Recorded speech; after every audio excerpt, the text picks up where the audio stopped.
It's one of the greatest stories ever told, a delight for generations of schoolchildren.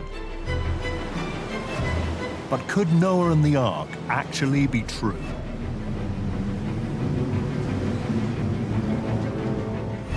Three American Christians were convinced it was. They were prepared to face danger and death. Its name in Turkish is Are Dağ. It's the mountain of pain. People have been killed over the years. We had one man that was shot. He was cut, literally cut from head to toe from all the rocks. But it was worth all that pain. These men were on a quest for far more than personal glory. They were willing to risk their lives because they believed all the events in the Bible actually took place. Finding Noah's Ark would be the ultimate proof.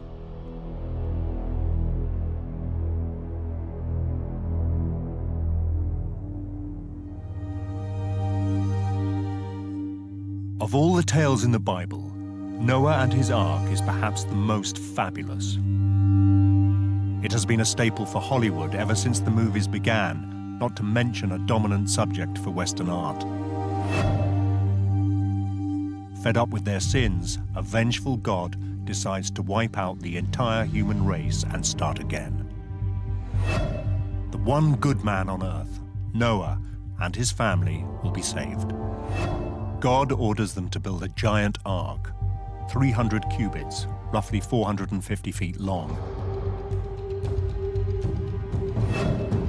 and to take into it a male and female of every animal, so that when the flood is over, life can start again.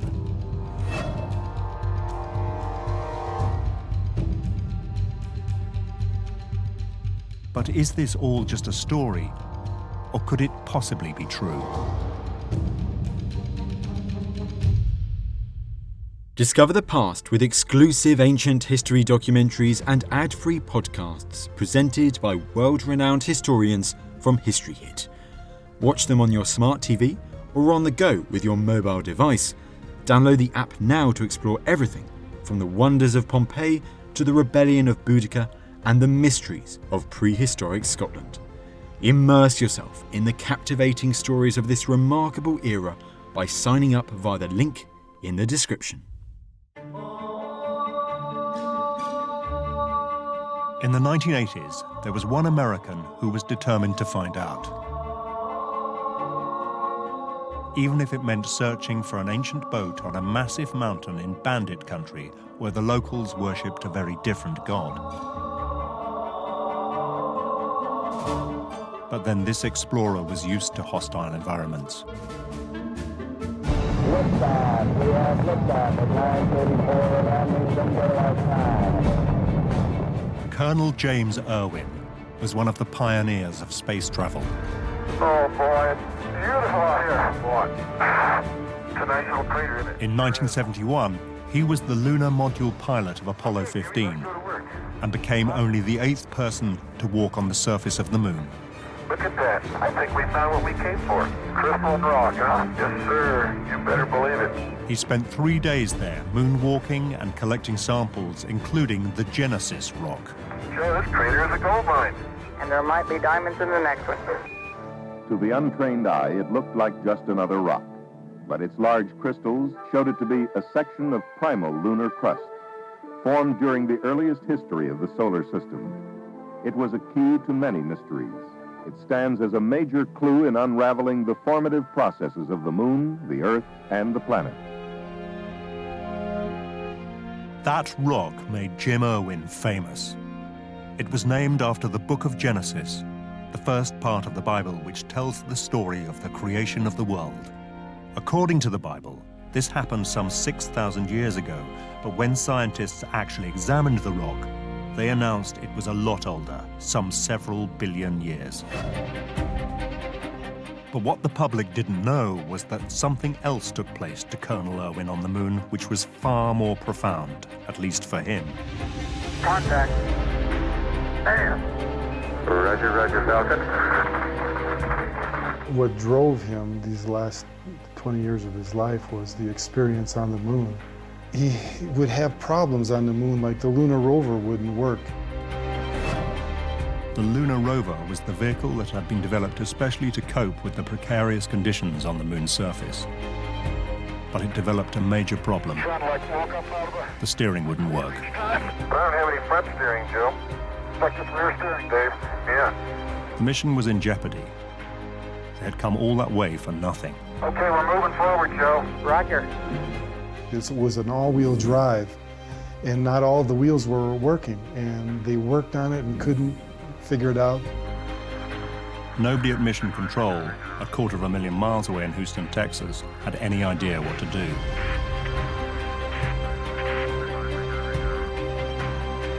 That night, Jim Irwin prayed to God. Oh, it's nice to be outside where you can stretch a little bit. The next morning, his prayers were answered.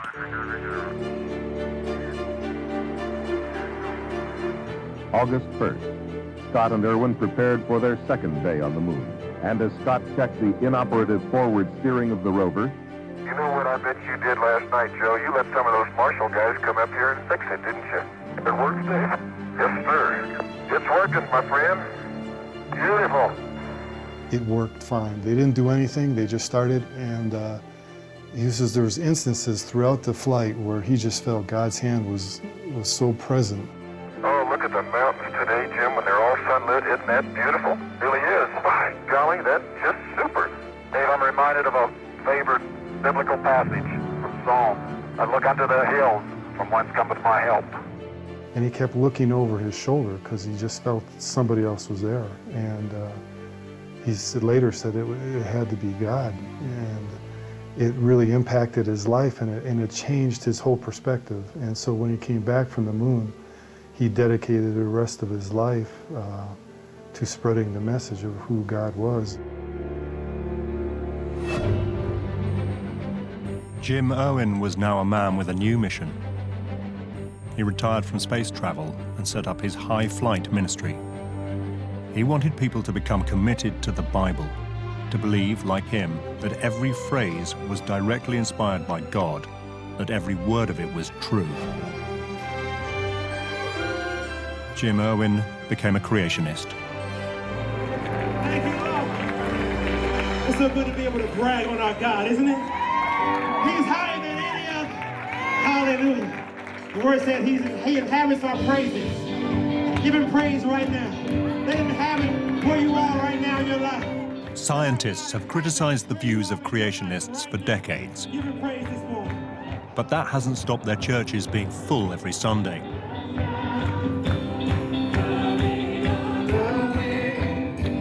Others might ridicule them, but here in Manassas, Northern Virginia, they are quite convinced that evolution is wrong. They believe that men and women were created just 6,000 years ago, just as the Bible says.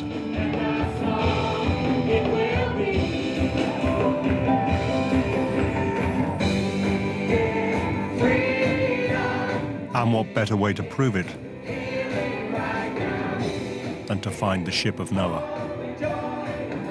It would transform not only our understanding of the origin of species, it would even be clear evidence for the existence of God.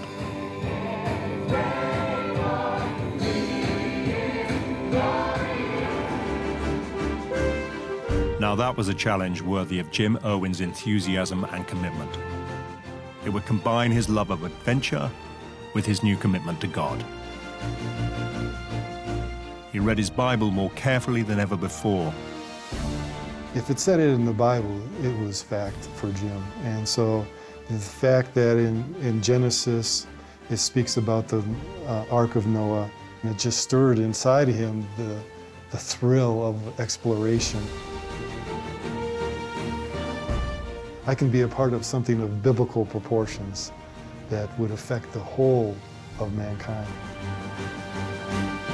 So he delved into all he could to find where it might be and how to go about finding it. So in between meeting world leaders and heads of state, he planned his second great expedition. This time, not with fellow astronauts, but with family and friends, including his new son-in-law. We were on a run up in Boulder, Colorado. We came to a high spot overlooking the city, and he goes, you know, I'm thinking of heading to Turkey to look for the Ark of Noah. Would you be interested? Interested? John could hardly contain his enthusiasm. To me, it was an adventure with the man who had walked on the moon. What would you say, but how soon? When can we go? Tomorrow? But if space travel had taught Jim Irwin anything about exploration, it was the importance of preparation. And so they started practicing on the hills near their home in Colorado Springs. We spent the next year getting in shape physically and preparing and going to the store and buying the equipment that we would need. It was great fun. But for Colonel Irwin, it was much more than that. There could be no greater prize than finding Noah's Ark. It truly would be one small step for man, one giant step for mankind. And the amazing thing was, the Bible had told him where to look.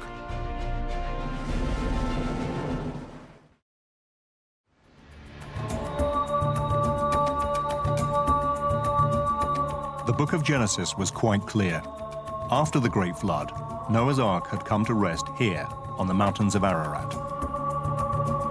Not quite as remote as the moon, but close. On this volcanic rock, it can be 32 degrees in the summer, minus 20 in the winter.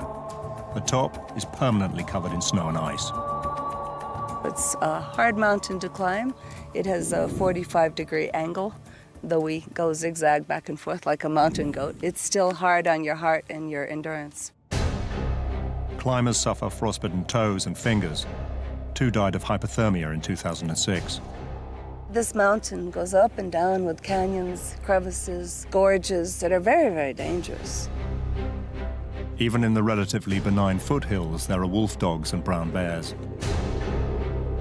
It's a fairly hostile environment. We call it the rock pile, and its name in Turkish is Aradag, and it's the mountain of pain. These hazards, though, do not put off the most determined explorers. If anything, they enhance its appeal. The climbers come from everywhere in the world, and they come for different reasons. Some people are just mountain climbers, and they go around the world climbing the high summits. Mount Ararat is 5,137 meters, so it's a high mountain. Other people come because they're searching for Noah's Ark.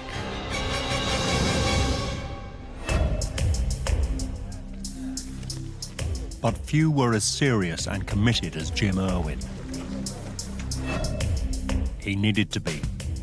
His task was huge. The mountain isn't just 25 miles wide. It is spread out over some 380 square miles. The Ark could be anywhere. Fortunately, there were some clues. People had been there before. 2,000 years ago, the Jewish historian Josephus described how local farmers would show remains of the Ark to those who are curious to see them. The 7th century Spanish saint Isidore of Seville claimed that on Mount Ararat, wood remains are to be seen even to this day. And the 14th century Venetian traveler Marco Polo passed by Ararat, calling it the Mountain of Noah's Ark. And if these reports were old and vague, there was more recent evidence. In the 1950s, the French Christian explorer Fernand Navarra spotted some timbers jutting out of a precipice. He managed to extract one and bring it down from the mountain despite suffering severe altitude sickness. But when the timber was tested, the results were inconclusive. Some tests put it at the time the Bible says the Great Flood happened, but carbon dating indicated it was much younger, probably from the 6th century AD. Still, Navarro was just one of some 200 people in the last 2 centuries who claimed to have seen the remains of the Ark. Many were local farmers who would graze their animals on the mountain in the summer months. Most of these sightings were of an ark-like object situated between 13,000 and 16,000 feet on the north of the mountain. So this is where Jim Irwin chose to look.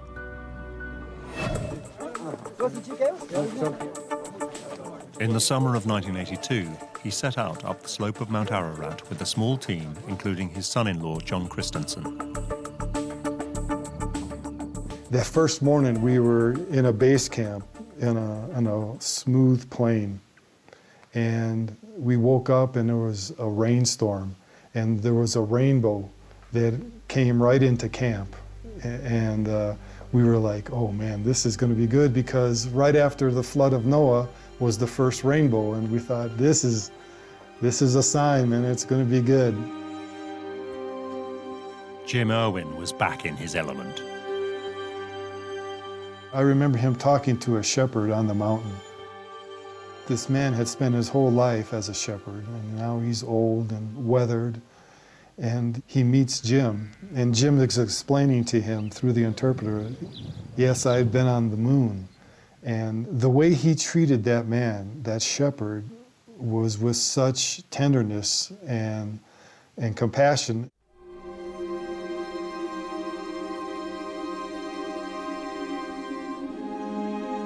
Over the next few days, hope started to fade.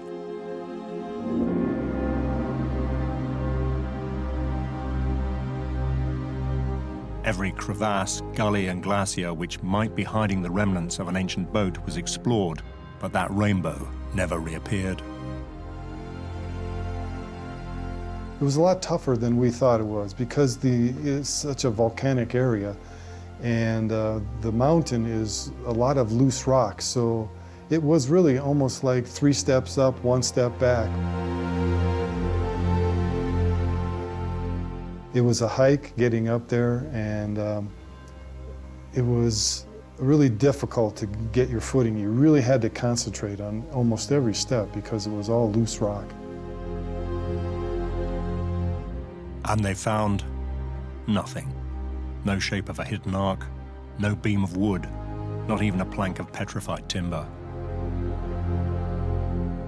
Jim Irwin was completely dispirited. Worse was to follow. He says, I'm going back to base camp, and he unfortunately broke his own rule of never hiking alone. And so he went down, and we were in communication with base camp, and he said he had never returned. And it was dusk. The team were deeply worried. Mount Ararat was not a place to spend the night on your own. We started out from on top, coming down as far as we could to look for him. But then it just got too dark and dangerous, so we retreated. And we waited until the next morning. They dreaded what they might find.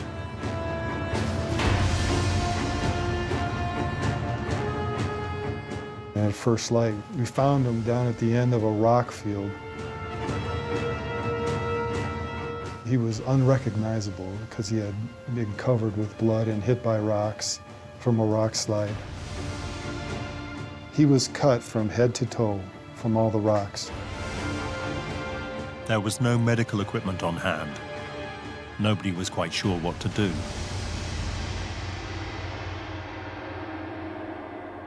They just took alcohol and poured it in all the open wounds.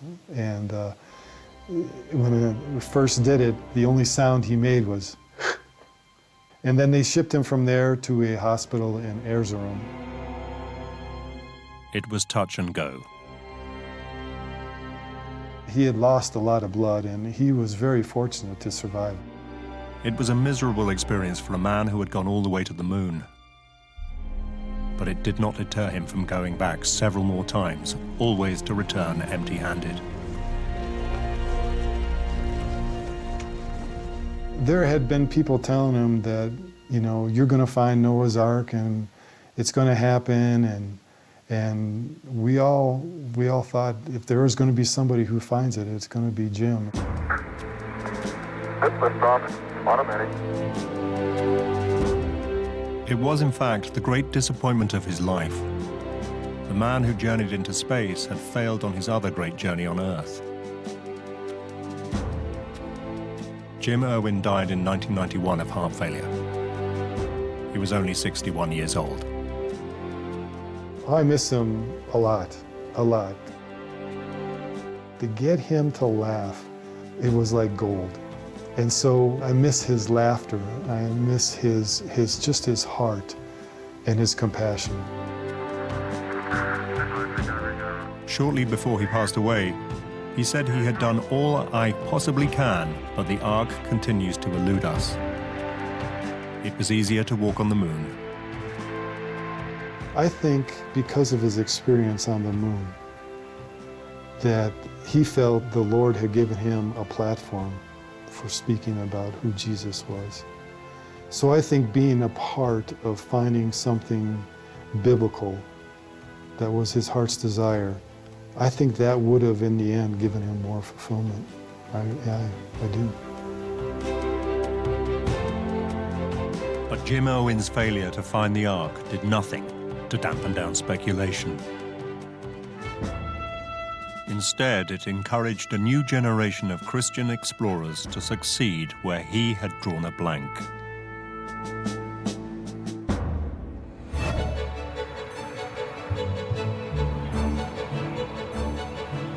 Deep in suburban America, searching for the Ark became fashionable, the kind of adventure any young creationist might aspire to.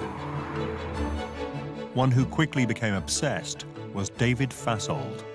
For over a year, I haven't dreamed about anything else, from the time I put my head on the pillow to the time I wake up. And that's all I think about all day long. He grew up after the war, a time of progress and prosperity. On every street corner, there was a church. He joined the Marines and then set up a salvage company where hunting for sunken ships gave him the exploring bug.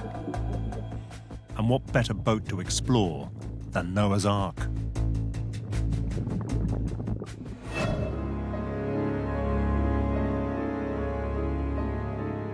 Fasold knew the story by heart. He'd been brought up as a member of the Plymouth Brethren, an evangelical strand of Christianity known for its strict adherence to the Bible. Now he read his scriptures and pored over other ancient texts late into the night. He reached an interesting conclusion. There was nothing in Genesis that said the boat had to be on Mount Ararat itself. It could be anywhere in the area. One of the problems we have is that all of these expeditions are of Mount Ararat. The Bible does not say Mount Ararat. The Bible says the mountains of Ararat. And that is probably a very different place. With his knowledge of boats, Fasold thought it much more likely the Ark would have ended up further down, and that's when he discovered Durupinar. In 1959, a Turkish pilot was flying over Mount Ararat on a government mapping mission when he noticed a strange mound 17 miles south.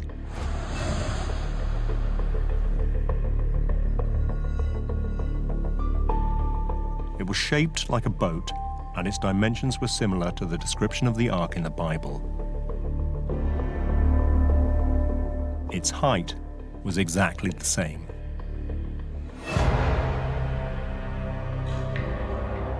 As soon as David Fasold saw it, he was sure it was a shipwreck.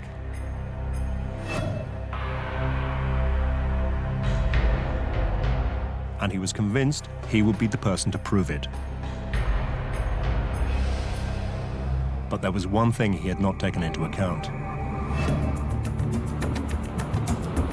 Mount Ararat has always been a lawless part of the world. A buffer between Turkey, Armenia, and Iran. Most of the people who live here are Kurds. They resent being part of Turkey. By citizenship, they are Turkish, and their ID says they're Turkish, but they are Kurdish by their heritage and their cultural identity. They speak a different language, actually, here. So Documentaries, the nearest town to Mount Ararat, and the base for any expedition to find the Ark, is a strange and uneasy place. It is full of Iranian smugglers, Turkish police and Kurdish rebels who are terrorists to some, freedom fighters to others. In 1984, the Kurdistan Workers' Party, the PKK, began a military campaign which would claim over 40,000 lives. The landscape may look like biblical times, but it's racked by present-day problems. The Turkish government has turned the entire eastern province, NATO's first line of defense, into a vast armed camp under martial law. Exotic it is, but it's also tense.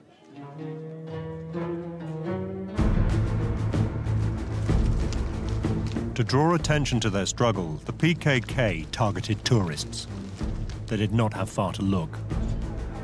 Colonel Jim Irwin had helped make Documentaries a magnet for a new group of Christian Ark searchers. Well, there have been people that have been killed over the years. We had one Turkish man working for us that was shot. There have been a lot of people that have been hurt physically and financially. But we've got a job to do, and whatever the cost.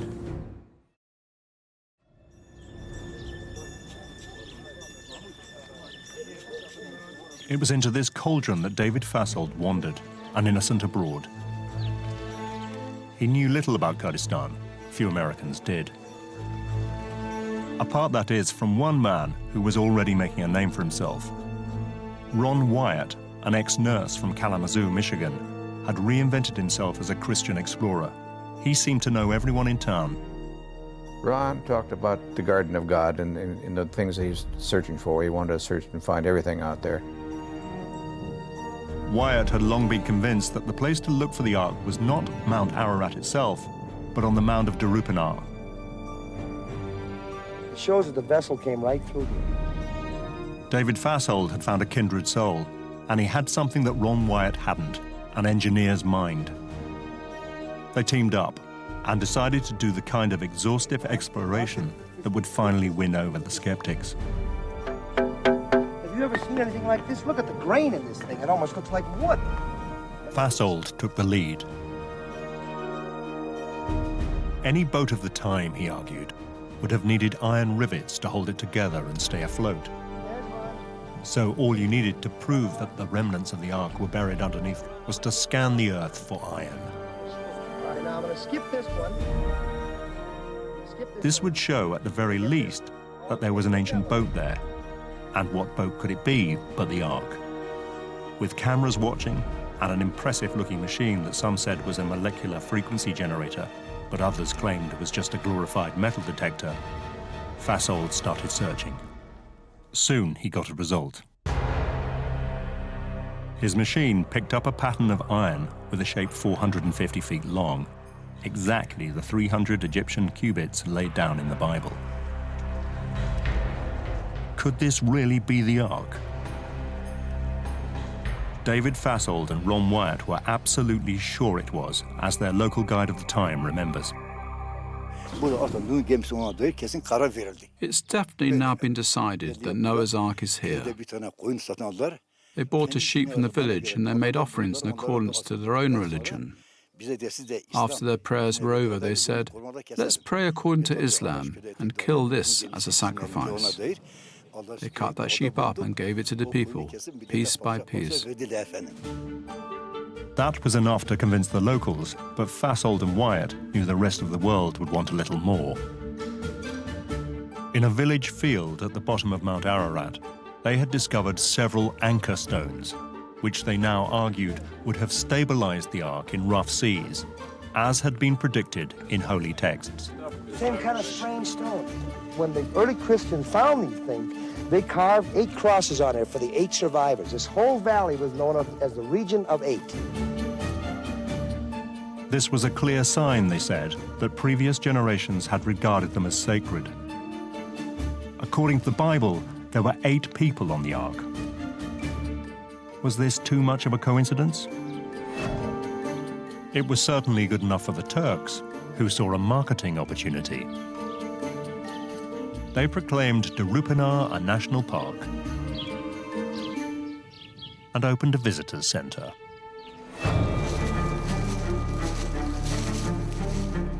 The Kurds saw an opportunity too. The PKK kidnapped Wyatt and 4 other members of the team. They were held for 3 weeks.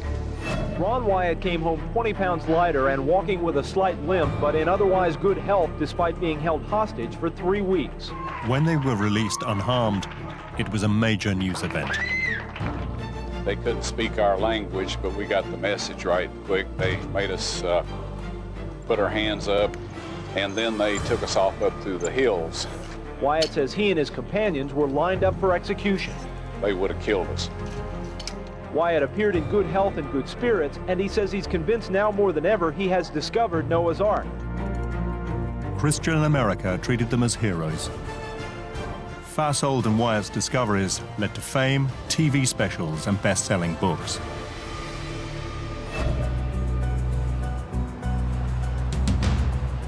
But while Wyatt enjoyed his celebrity by waltzing around the biblical world, Fasold stayed on in Doğu Beyazıt, determined to make a full exploration. He expected his fellow Ark searchers to be overjoyed the Ark had been discovered at last. Instead, they were dismissive. Well, I didn't agree with their conclusions. I was with them in '85 when they were there, and they looked at this site, and I walked all over it. I think what it is, it's simply a mud flow around a rhyolitic formation that kind of formed, looks like a sailing ship, actually. And the Ark wasn't a sailing ship. It was a box. And that was exactly the conclusion of the scientists who had flocked there to determine what really was underneath this strange Ark-like shape whose pictures had gone round the world. David Fasold claimed that his machines had found traces of iron underneath the mound. That looks like iron, okay? But that meant if there was something there, it couldn't be the Ark. Noah lived before the Iron Age.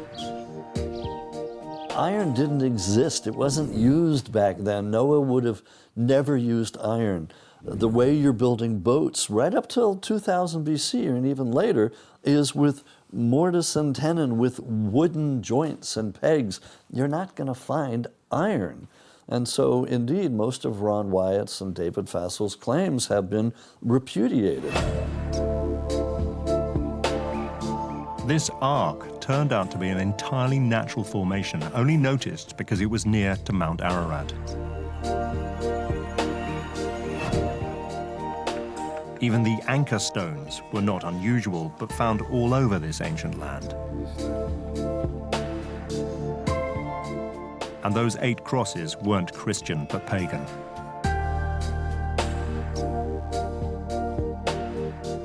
The Turks were not pleased at all. They had spent a lot of money on their visitor center.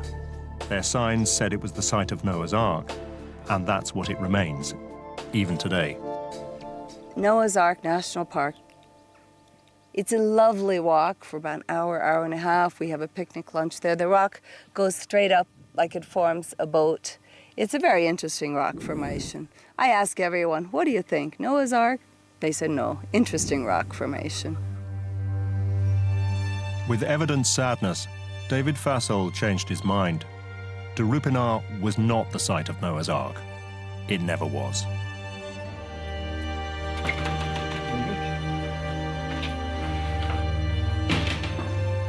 For many years, he had believed it was much more. And when his belief faltered, he never really recovered. He died a few years later at the age of 59 of cancer, possibly brought about by those long days in the Turkish sun. Even more than Jim Irwin, the search for Noah's Ark had taken its toll. When he died, he was penniless. He'd spent all his money looking for the ancient boat.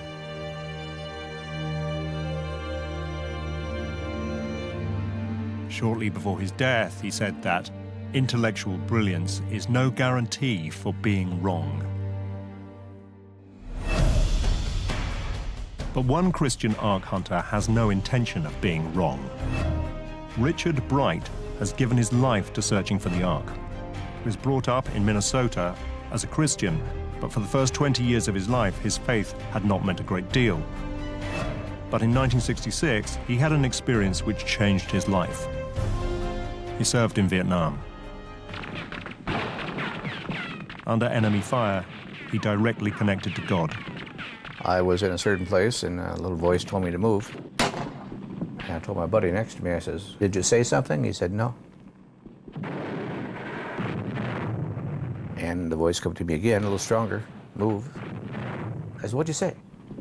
"Nothing. Be quiet." The third time, I said, "We're out of here." He said, "Okay." Well, we just jumped in the vehicle, and I hadn't driven 100 feet, and the first mortar round blew the wall apart where I had been leaning against. Bright is convinced that voice came from God and saved his life.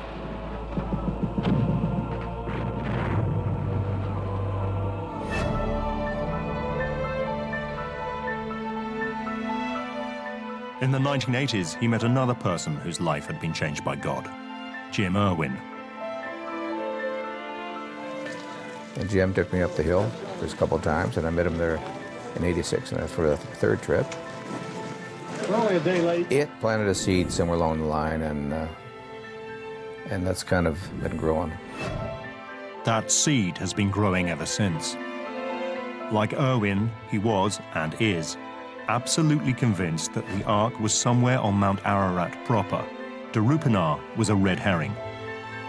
And when Irwin died, Richard Bright carried on trying to find the Ark on the mountain, while continuing with his day job as a pilot for Continental Airlines. I do think the structure exists. I'm positive of that. I've put my life on the line here many, many times, and so have a lot of other people. Good, solid, very sharp researchers. And not only just because we're Bible-believing Christians, and we are, but because the research tells you that there's something up there we should pay attention to. He is even clear what it might look like. I don't know if it's got SS Noah stamped on the side, but it's a huge barge-like structure, and it floated up there just high up. It's got a bunch of little rooms inside, and it's very, very old. Bright has now gone up the mountain over 20 times in the last 30 years and faced many hazards. He is sure it is only God that has kept him alive. At one point, I remember the rocks, big rocks falling toward me, and I had no place to go. And so I kind of dove behind a little small rock that was about shoulder high. And the rocks are falling all around me, big boulders. And then I looked up, and I saw the biggest boulder I'd ever seen coming right at me, right here. So I says, "Jesus, Jesus, I need you now, right now, Jesus. Angels' wings, I need you now." Something to that effect. Well, this little rock I was hiding behind was just barely above my shoulders, and this monster landed on top of the rock and skimmed over the top of me.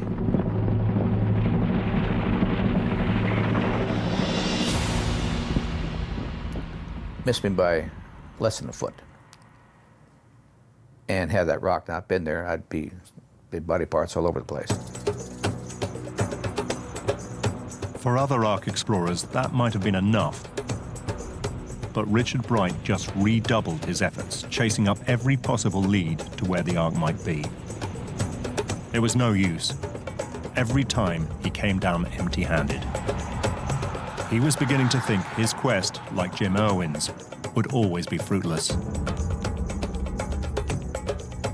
But then came hope. The American government released a photo taken by one of their spy planes, which had been kept secret for decades.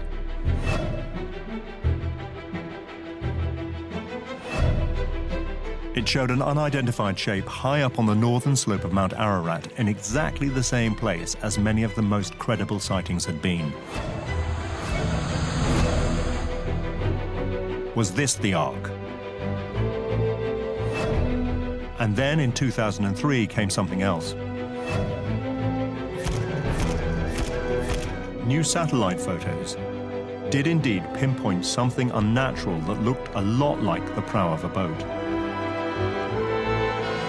It seemed a sign that Bright's long search might finally be coming to an end.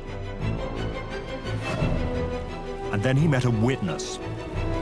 A Kurdish shepherd told Bright in convincing detail how he had seen the Ark high up on the mountain when he was a child. There was a shepherd man that took me up to this place. He claimed that 40-some years prior, he had seen this thing coming up out of the canyon, out of the ice. It was a long climb back up the slope. Eventually, they reached the glacial plateau, where the shepherd claimed he had seen the ancient boat. Nervously, they ventured forward. Could this really be the Ark?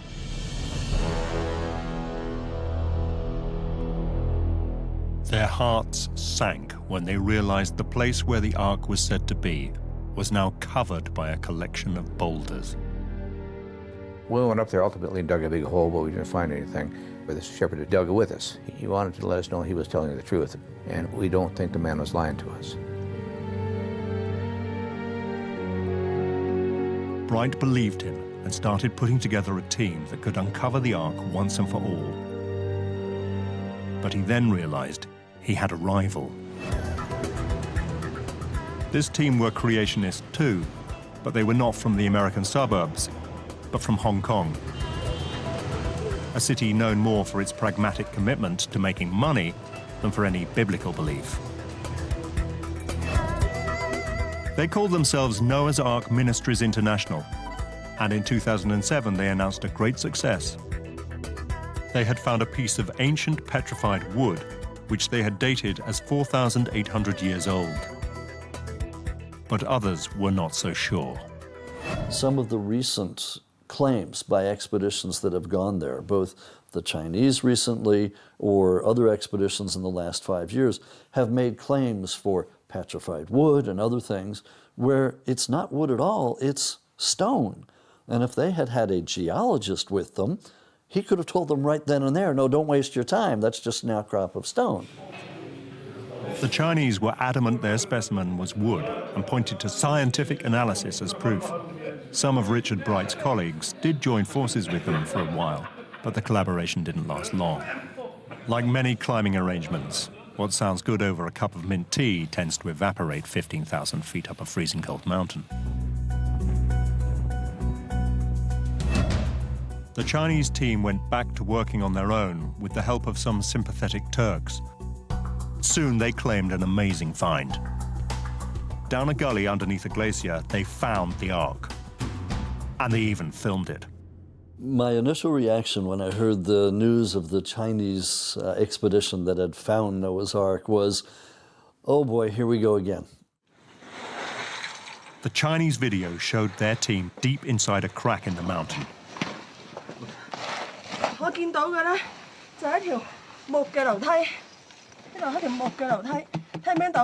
Packed within ice walls was a wooden structure consistent in size with that described in the Bible. Jutting up from the cave floor was a wooden beam and a structure containing several wooden compartments. Yeah. Back in Hong Kong, the Chinese announced their finding to the world at a press conference. They were 99.9% certain this was the Ark. The media onslaught was amazing for this. I mean, all of a sudden my phone starts ringing and I've got people calling and Fox News wants to see my opinion and Good Morning America, and it was well beyond the usual. And that was because these people actually had photographic evidence, or so they said. Suspicions grew when the Chinese would not say where the site actually was. So, making use of the close contacts she had with the families of the Kurdish guides who control the mountain, Amy Bean went to look for herself. They told everyone that it was a secret place to preserve the archaeological site. They wouldn't let anyone know. So at Camp 2, I just went up there and I filmed it. She found nothing, nor did anyone else. And skepticism about the Chinese discovery turned to disbelief. I would say 100% I do not believe it. It was too good to be true. That's the way I would phrase it. It was just too good to be true. We've never seen anything really published since. No scientific article, no backing up of the claims. And then there are fights between the people who took them up Mount Ararat and the ones who didn't. And it just expands. And all of a sudden, you're in this morass of a soap opera, which, you know, if you found Noah's Ark and it's real, it doesn't deserve that. The Chinese missionaries stand by their discovery and promise all will be revealed soon. If their find does turn out not to be Noah's Ark, it won't be the first time. Many of the Christians who have come to find the Ark in the past have had plenty of money. The Kurdish guides who help them look are poor. We're sitting in Topchana village, and the guide families live here. The men in the families have to support fairly large families, mother, father, sisters, wife, and children. Sometimes 5 or 10 people one guide is supporting. It's hard for them to turn down work. This is their livelihood. And the Ark searchers are coming and coming and coming. And they have money, money, money, 5,000, 10,000, 50,000. So it's such a temptation.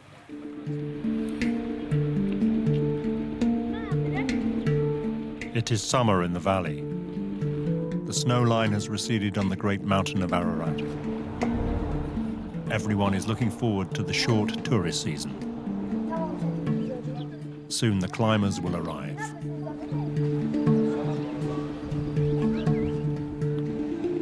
The Chinese are coming back again, determined to show the world that they really have found the Ark.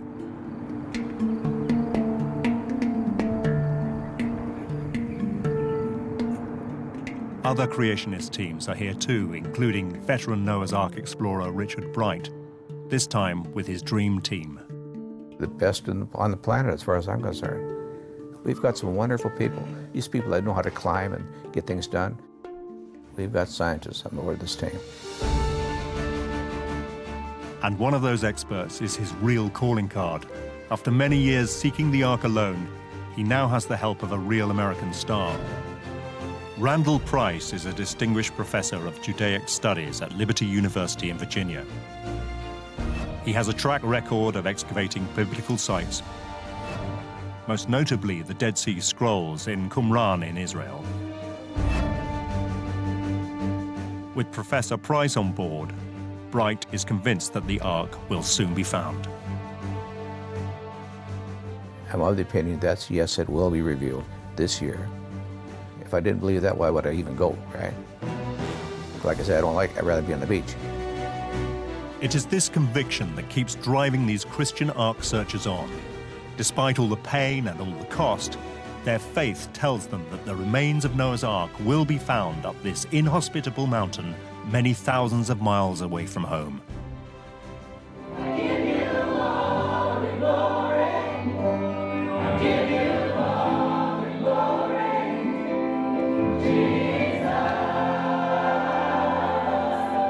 The religious sincerity of Ark searchers like Jim Irwin, David Fassold, and Richard Bright is not in doubt, even to those who do not share their beliefs.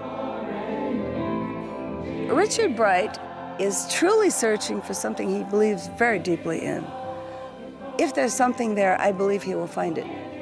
When I first met Richard, when he was still trying to convert me, he was always say, "Amy, please open your heart to Jesus. I'm trying to save you before it's too late." But I did say, "Richard, if you find Noah's Ark on that mountain, I'll be a believer." We don't care who finds it.